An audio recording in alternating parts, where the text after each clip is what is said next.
மூணாவது விஷயம் பாடி movement and outdoor games. குழந்தைங்களுக்கு அட்லீஸ்ட் ஒரு நாளைக்கு 45 மினிட்ஸ் டு 1 ஹவர் அவங்க ஃபிசிக்கல் பாடியை யூஸ் பண்ணி விளையாடுற கேம்ஸ்லாம் அவங்க இன்வால்வ் பண்ணணுங்க.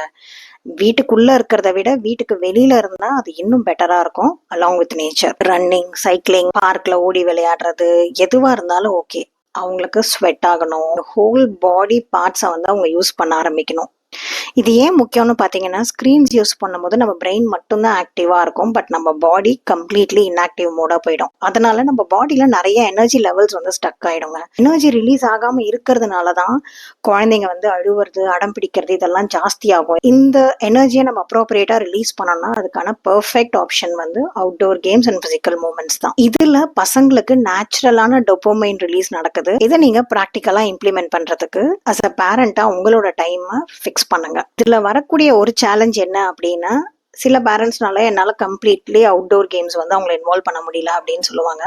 அந்த டைம்ல வீட்டுக்குள்ளேயே கொஞ்சம் பிசிக்கலி இன்டென்ஸான ஆக்டிவிட்டிஸ்லாம் அவங்கள இன்வால்வ் பண்ணுங்க. ஸ்கிப்பிங், ஸ்டெப்ஸ் கிளைம் பண்றது, முடிஞ்சா வீக்லி ஒன்ஸ் வந்து அவுட்டோர் கேம்ஸ், ஷட்டில் விளையாடுறது